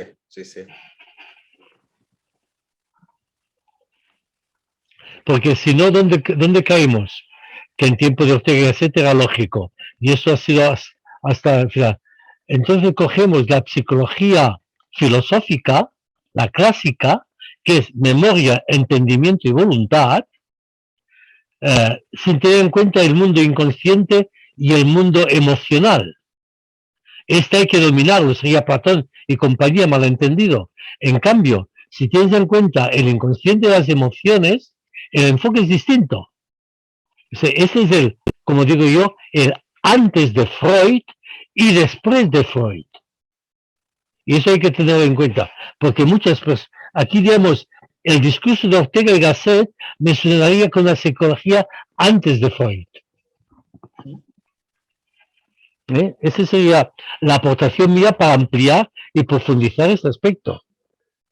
Perfecto, pues sí, me lo miraré, sin problema. Todo lo que sea poder llevarlo más allá o con más rigor, encantado. No me lo tomo como una crítica, sino como un aporte. Sí, no. José, aparte del tema de que comenta Jaume a nivel individual y que de cada individuo que hace y cómo es y cómo actúa, creo que por un lado existe la ambivalencia, puede existir al mismo tiempo para bien y para mal, pero que para hacer las investigaciones que se hacen actualmente se requiere mucho capital y por lo tanto solo pueden hacerlo grandes multinacionales o grandes estados. Y un ejemplo de todo esto que quizá es más paradigmático es la guerra y no guerra entre Estados Unidos y China. Y cómo utiliza Estados Unidos la tecnología y para dominar o para mandar en el mundo y cómo la está utilizando China. ¿Y qué pasa cuando uno se pone al lado del otro y los dos son fuertes? Claro. ¿Y cómo utiliza la tecnología china en la sociedad para control Hong Kong, Exacto. Taiwán, el Océano Pacífico, todo el tema de Sí, del sí. sudeste asiático, etcétera, etcétera, ¿no? Entonces, sí que invierten mucho en la tecnología que les interesa al nivel del Partido Comunista Chino para mantener el poder. Y también tienen su derecho, porque dicen, ¿por qué van a mandar Estados Unidos si nosotros somos igual, casi iguales que ellos? Pero la ciencia y la tecnología es de grandes inversiones, sí que hay, se da todo al mismo tiempo. Hay gente joven que puede hacer apps y que pueden ser mundiales, se da al mismo tiempo, pero a otro nivel es a nivel de grandes corporaciones. Sí, sí. Claro, la innovación puntera está en las grandes corporaciones o en pequeñas startups que lo puedan hacer. Pero es lo que yo intentaba plantear. O sea, podemos tener una sociedad del conocimiento liberada de esos intereses particulares de Estado o intereses particulares de partidos, con una fuerte inversión de capital en ciencia y en tecnología, pero no para que esta ciencia y tecnología esté al servicio de un partido para controlar a la población o de un Estado para dominar y subyugar al resto, ¿no? Claro, es partir de una base o intentar imaginar cómo pueden ser o hacia dónde deben ir las sociedades del conocimiento, básicamente, ¿no? Hacia el modelo China, hacia el modelo Estados Unidos, hacia dónde tenemos esa oportunidad de decidir si recuperamos el control de esto o, sobre todo en las últimas citas, ¿no? Si el colectivo de científicos, la comunidad científica empieza a denunciar los usos y abusos de la ciencia y la técnica, pues a lo mejor se puede lograr algo o reorientarlas o simplemente lo que están haciendo hoy en día, cómo éstas pueden estar al servicio de las personas, ¿no? Entonces, claro, es un ejercicio que implica dejar de lado muchos privilegios que hoy en día estados como China o Estados Unidos pueden tener, ¿no? O sea, por ejemplo, está el concepto de sociedad 5.0 de Japón, que se plantean un gran dilema, que es como, vale, nosotros queremos unificar el ciberespacio y espacio físico, pero para eso necesitamos monitorizar a la población y que la población acepte que me entregue sus datos. Pero, ¿cómo planteo el problema de la privacidad de los datos? Seguridad y libertad, ¿no? Exacto, ¿sabes? O sea, ¿cómo conjuntamos todo esto? ¿Cómo lo hacemos? ¿No? Entonces, pienso que aquí la cualidad humana profunda es indispensable. Porque ¿quién me garantiza a mí que o sea, tengo que fiarme o estar seguro de que el Estado o la organización gubernamental de momento tenga mis datos, por esto no los venda, no haga nada con ellos, que me asegure una privacidad en Internet a la vez que estoy dejando de tener esta privacidad, ¿no? Pero la realidad es que los hackers llegan hasta el final Sí, y sí. en un momento dado cogen la información y ha pasado no solo una, dos, tres veces, aparte de los hackers o aparte de otras personas, Sí, a sí, veces claro, para pero bien. sí, y a veces, Snowden, otras veces para, exacto, y otras veces para mal, ¿sabes? Es lo que hablábamos. Entonces, podemos utilizar la ciencia y la técnica para unos fines o para otros, pero la ciencia y la técnica por sí misma no tiene unos fines, se lo damos nosotros como humanos. correcto, Entonces, correcto. pienso que toda esta argumentación lo que hace es dar más pie al hecho de, hostias, si hay gente como Snowden, Assange, que han utilizado ciencia y tecnología y ordenadores para sacar a la luz los usos y abusos de estados en relación a ciertos contenidos, eso es un uso positivo de la ciencia y de la técnica. Ahora, que yo tenga monitorizada toda una población con reconocimiento facial simple y llanamente para el control poblacional, es un mal uso de la ciencia y la tecnología, porque la estoy poniendo a los intereses particulares de un partido, en este caso China, ¿no? Entonces, justamente hoy me parece que han dado una noticia, la he oído solo muy rápida, que creo que en Israel estaba fotografiando a niños palestinos para tenerlos controlados, o sea, tener su imagen, para tenerlo, considerándolos siempre como terroristas a todos, para ya tenerlos controlados. En este estilo. Me ha parecido entender, no lo he oído muy rápido, pero me ha parecido entender esto. Sí, ya buscaré la información, pero claro, eso es como, tengo tecnología y ¿para qué la voy a usar? Para considerar a ciertas personas de cierto colectivo potenciales terroristas. Me quiero asegurar. Mi interés particular como Estado es asegurar que no atenten contra mí, pero claro, ya parte de que tiene unos prejuicios detrás, o sea, su proyecto de vida se basa también en voy a victimizar o culpabilizar a este otro colectivo de lo que me está pasando. Pues voy a poner todas mis herramientas al servicio de mis intereses particulares.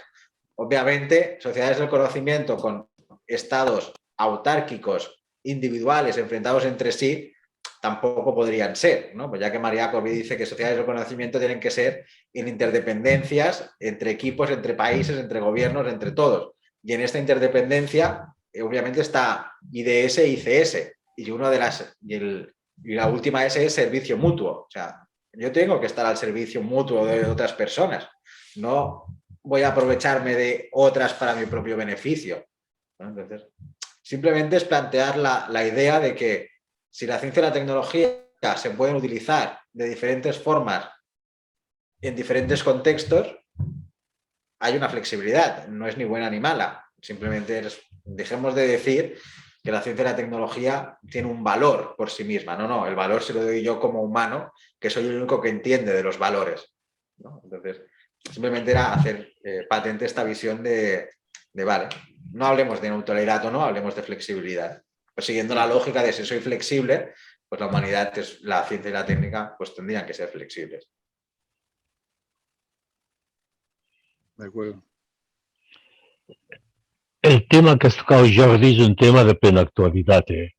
Pero a mí me ha gustado esta diferencia que hay una cosa es la técnica y la ciencia y el capitalismo. Tal vez la palabra capitalismo se tendría que poner, o el capitalismo como sistema ideológico. Si no se entiende el capitalismo como capital. Y esto ambos conceptos no son lo mismo.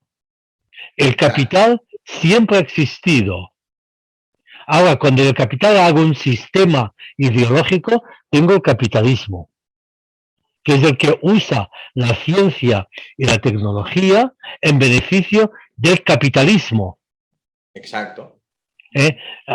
Por tanto, este es un matiz que me ha gustado porque obligas a reflexionar. Una cosa es la técnica y otra cosa es hacer técnica. La técnica es neutral, pero hacer técnica ya depende del sistema. Claro, y cuando yo pienso, como dices Jordi, en la mirada geoestratégica política mundial, tienes Estados Unidos, China, Rusia, Japón, India y la pobre Unión Europea. Y que todo el mundo va. Y entonces la cuestión es, en China te dicen, con nuestra dictadura englobada con el confucianismo, y no malentendido, hemos liberado a millones de personas de la pobreza y vosotros, con la democracia, no habéis liberado al pueblo de la pobreza. ¿Cómo discutes eso? Sí, pero que se lo pregunten según a los de Hong Kong o a los de Taiwán o a los de... No, porque Taiwán acabará como los de Hong Kong, al final, pero no será tan fácil. Entonces tenemos que la ciudad está en un contexto político y uno no puede librarse de ese sistema político. ¿Cómo se adapta? ¿Cómo ataca? Esto es un debate difícil de resolver, porque entran los intereses de los poderes fácticos y de los muñecos políticos. Y esto, Y lo nuestro realmente es una contracultura bárbara. Una contracultura bárbara. Exacto. Si me permitís, yo que estoy un poco fuera de todas estas ondas, yo pienso que si quisiéramos hacer un resumen un poco de lo bien que ha explicado las cosas José Manuel, realmente yo no sé si vale la pena hablar tanto de la técnica como hablar más del hombre. El problema no es la técnica, el problema es el hombre. ¿Qué nos pasa a los hombres para tener que estar continuamente dándonos de leches unos contra otros, ¿no? Y no estoy aquí hablando ahora aquí de, no sé, de poesía, esto, sino que desde la edad de piedra hasta la actualidad, lo que estamos haciendo es utilizar qué medios tenemos con el fin de apoderarnos o de hacer algo contra los demás. Entonces, supongo que José Manuel tendrá previsto pensar qué tenemos que hacer, no como decías, con la bomba atómica o con Hiroshima, qué tenemos que hacer con la mentalidad humana para quitarnos de encima esta cosa que antes se llamaba el pecado original, tengo entendido, o el demonio. ¿Qué tenemos dentro que habría que luchar para evitarlo?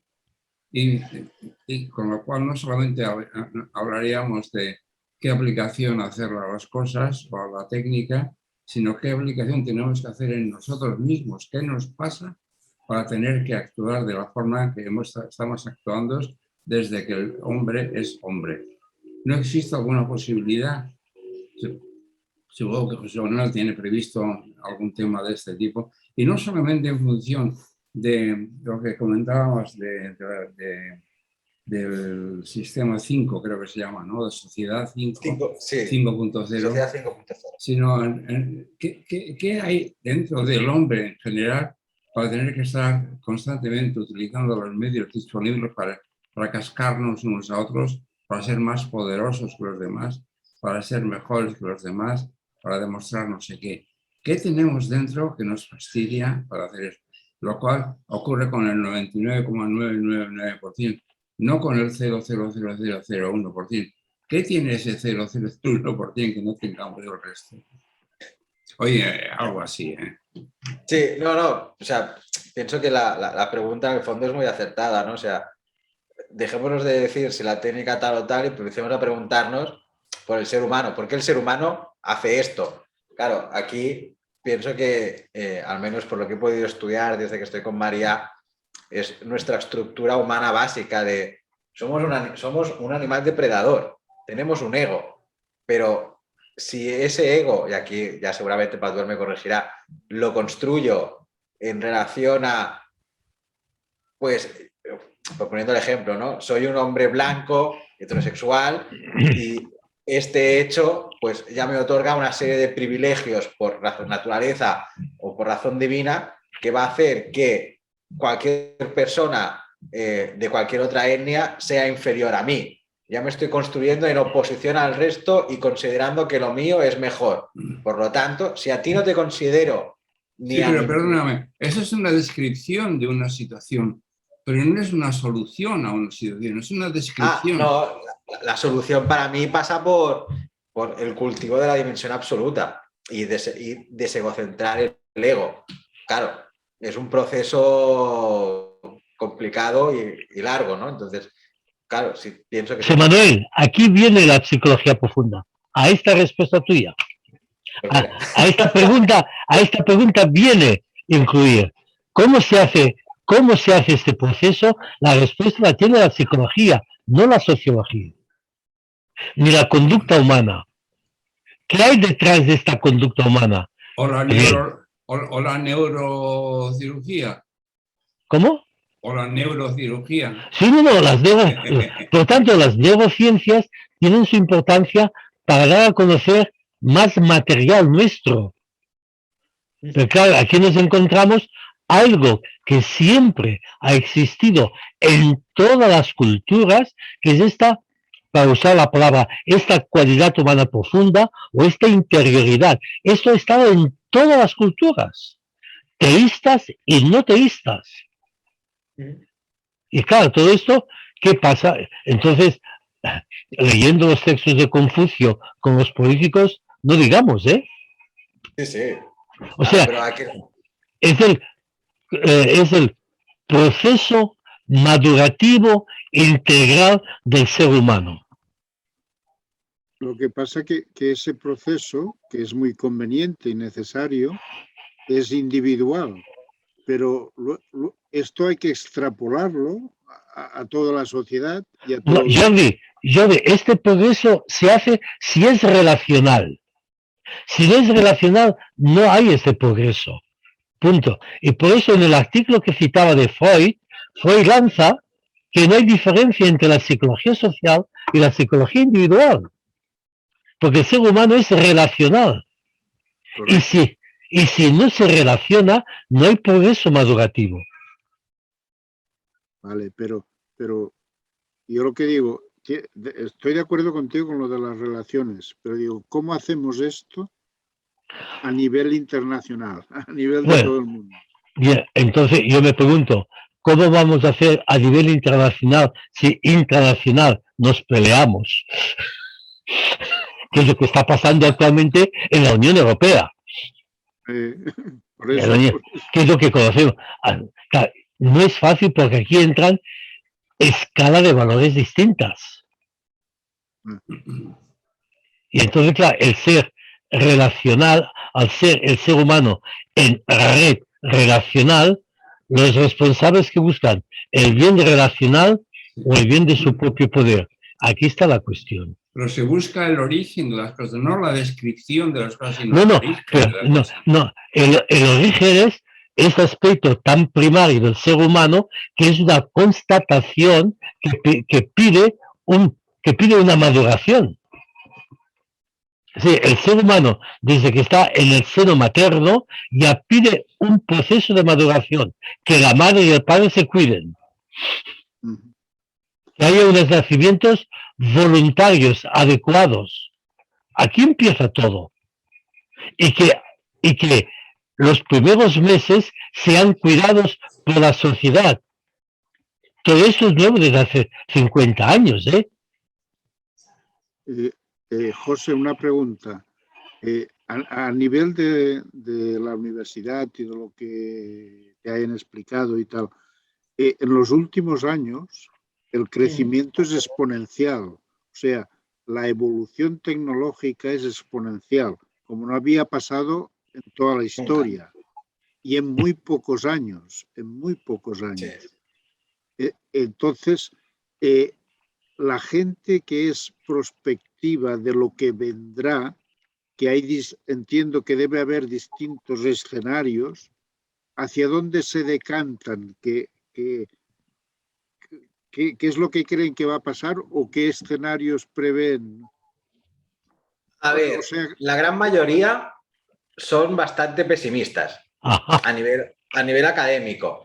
Es más, el primer trabajo en universidad que yo presenté, que era sobre tecnopolítica, donde hablaba un poco ya de los proyectos axiológicos de María y postulaba una sociedad positiva con ciencia y tecnología, me dijeron, eres demasiado optimista para ello. En este máster piensa, y esto pienso que juega muy en contra. Hoy en día no se puede no tener en cuenta los posicionamientos feministas. ¿Vale? Tienes que tenerlos muy en cuenta. La gran mayoría de pensamientos feministas en relación a la tecnología son distópicos, es decir, la gran mayoría de feministas piensan que la ciencia y la tecnología son capitalistas y heteropatriarcales, por sí mismo. ¿Vale? Aquí hay confusión, ¿ves? Aquí hay una confusión muy grande. Simplemente y también se mueve mucho en el terreno del ecofeminismo. ¿Cuál es el inconveniente del ecofeminismo? Que te dice, la ciencia y la técnica destruyen el ecosistema. el ecosistema es como una madre. Si no cuida a la madre, voy a morir. Ciencia y técnica, al ser capitalistas y heteropatriarcales, son falococéntricas, por lo tanto, violan a la madre tierra. Es toda la argumentación. Hay una autora, que es Sadiet Plant, que es liberal, o la acusa de liberal, que ella se aproxima un poco más a tenemos nuevas tecnologías de la información y la comunicación que ya no son jerárquicas como la industrialización, que son más feministas porque son relacionales y pueden plantear una sociedad más horizontal.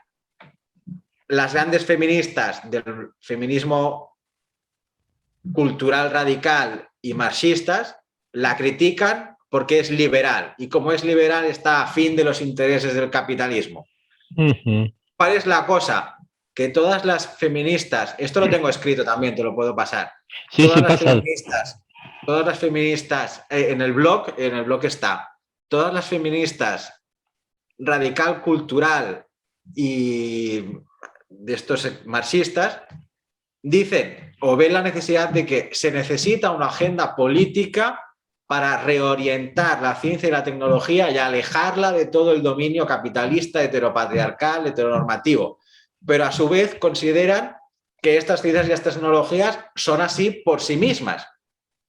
Entonces pienso que están metidas en un bucle un poco que no saben salir de él, ¿no? Entonces, porque les falta, pienso, al menos la visión que Sadiet Plant le puede dar. Eso es lo que hay. Luego nos encontramos, pues, hoy en día, todo lo que hemos podido estar escuchando del metaverso de Zuckerberg, que el de Facebook, que lo deja y va a crear el metaverso. Todo el mundillo de Elon Musk. Claro, para mí, aquí es donde, al menos en el trabajo de máster, jugué con el concepto de cibercultura. Porque la cibercultura ya maneja un trasfondo de entendimiento diferente basado en ciencia y tecnología. Entonces, en los años 80 empezó todo un movimiento que es el cypherpunk, ¿vale? O sea, habéis visto la película Blade Runner, Matrix, todo esto es un reflejo de lo que es el cyberpunk. Y el cyberpunk lo que intenta construir es un imaginario distópico donde ciencias y tecnologías, bajo un neoliberalismo completamente exacerbado, construye un mundo, que es un mundo individualizado, es un mundo dominado por los medios de comunicación, es un mundo súper bajo el control de las grandes corporaciones. Ya no hay ni un mercado, sino son las grandes corporaciones, las grandes multinacionales quien lo manejan todo en base a una big data.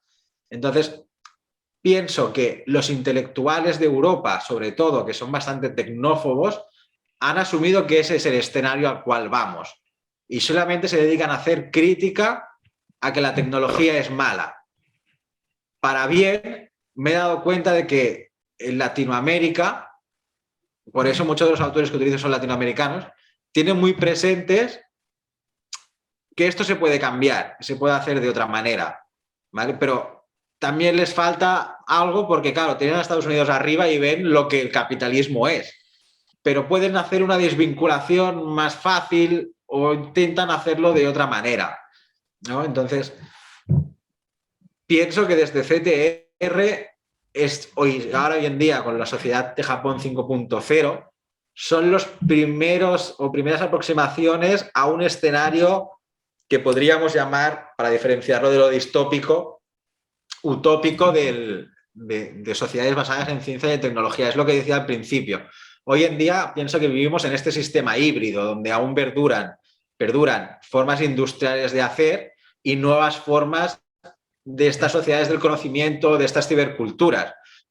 Y nos estamos manejando en esto. Entonces, es lo que dice María siempre, ¿no? O sea, o nos damos cuenta de esto y le damos la vuelta y lo orientamos hacia otro lado, o si, defendiendo la tesis de seguimos alienados de nuestra producción cultural y se la dejamos en manos del capitalismo, pues puede ser que nos acerquemos a estos imaginarios que yo llamo distópicos del cyberpunk. O sea, si buscas fotos de cyberpunk por internet, vas a ver un mundo completamente...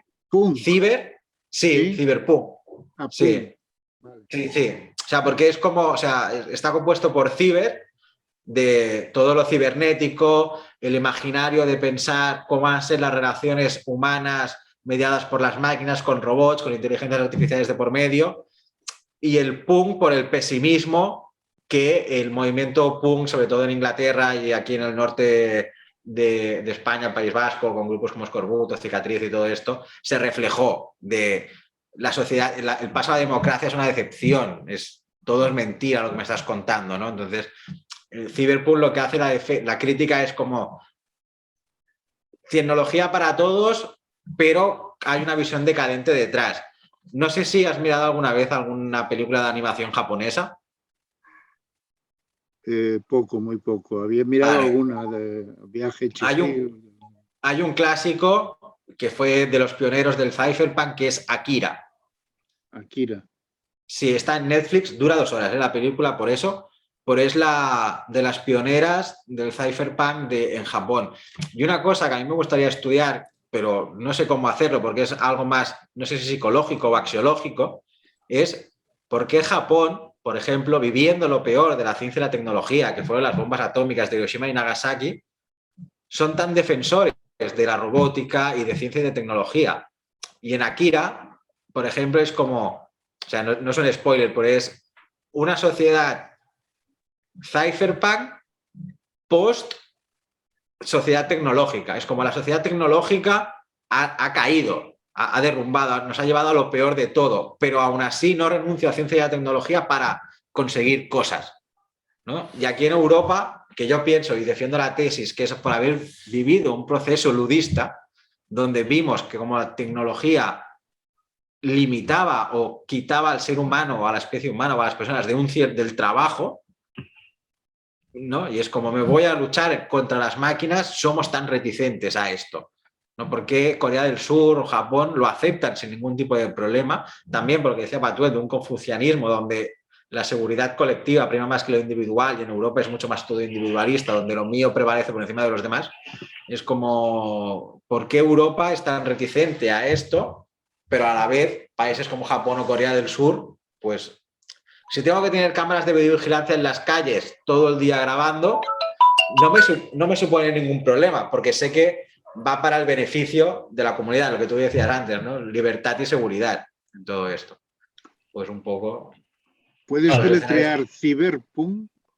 C, ¿Sí? Y, ¿Sí? B, Sí. E, R, Cyber, ¿sí?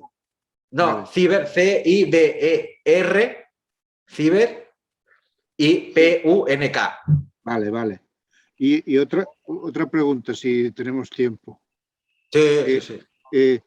Me parece que uno de los escenarios que se planteaba es que debido a la evolución tan rápida de la tecnología, la aplicación de la inteligencia artificial y el machine learning, que las mismas máquinas aprenden, dentro de unos años se plantearía un escenario sería de vida como de un mundo feliz, que mandarían unas máquinas, quitarían el trabajo a todo el mundo y estaríamos allí como dependiendo totalmente de las máquinas, porque se dice que los algoritmos de inteligencia artificial en teoría serían superiores a lo que puede ser el cerebro humano y estarían por encima. Sí, sí. No, este es uno de los escenarios que se dibuja, pero claro, todo esto es en el imaginario y sí que es como, a ver, la ciencia y la tecnología va a seguir promoviendo nuevos puestos de trabajo, pero van a ser trabajos donde tengas que estar metido en cosas de ciencia y tecnología, seguramente. Y sí que, por ejemplo, a mí me gusta mucho hablar de Bukin en este aspecto, porque él dice, a ver, no seamos tontos, hay trabajos que hay que robotizar sí o sí, ¿no? Trabajos que estar en una oficina mirando 4 o 5 papeles lo puede hacer una máquina antes que yo. Entonces, ¿pero qué pasa con toda esa gente que queda fuera, ¿no? Entonces, Murray Bookchin dice, bueno, pues ahí podrá dedicarse completamente al ocio, ¿no? O sea, será libre por fin de hacer y de trabajar de lo que él quiera y para lo que él quiera. O sea, pienso que aquí tenemos el problema de vivimos para trabajar, porque estamos entendiendo que tengo que trabajar para poder sobrevivir. Y Murray Bookchin te diría, bueno, no, vive y trabaja, ¿sabes? Pero trabaja en lo que tú quieras. Claro, solucionemos ciertos problemas, ciertos sectores, obviamente. Habrá cosas que hoy, o sea, el trabajo del intelectual, una máquina lo podría hacer, pero una máquina no tiene cualidad, ¿no? O sea, una máquina hoy por hoy no, ¿sabes? O sea, cuando se hagan redes neuronales o se hagan inteligencias artificiales ultra desarrolladas, podremos decir que hacen arte, claro, el arte y todo esto es cualitativo, es valorativo, no sabemos si será una cosa u otra, ¿sabes? Entonces, pero yo pienso que siempre habrá algún tipo de trabajo que se tenga que hacer. Habrá gente que trabaje más. O sea, otra de las cosas es, tenemos tecnología para trabajar menos horas, cada vez trabajamos más horas. No sé, algo estaremos haciendo mal, puede ser.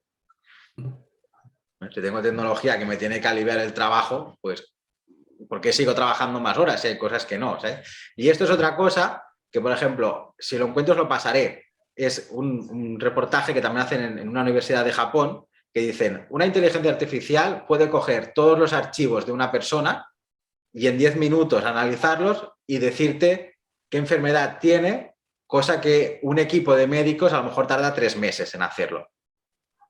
¿Vale? Y el japonés dice, es que si la máquina lo hace mejor que yo y opera mejor que yo, que lo haga la máquina. ¿Ves? Yo pienso, esto aquí no pasa. Aquí en Europa no pasaría. El problema son los algoritmos que hay detrás, que son hechos por humanos y que ya tenemos experiencias que tienen sesgos que no son claro, de cualidad humana profunda. Para nada, para nada. En Estados Unidos hay casos de que para juicios rápidos se utilizaba un algoritmo y ¿qué pasaba? Que todos los malos eran negros o afroamericanos. Y había un sesgo racista de detrás. O, por ejemplo, se han liberado 2 inteligencias artificiales en Internet. ¿Y qué ha pasado? Que una de ellas se llama Tai, pero se llamaba Tai, no sé si está libre o no, que era una de Microsoft que lanzó en Twitter. Y le dio como la personalidad de una niña de 13, 14, 15 años, no lo recuerdo muy bien.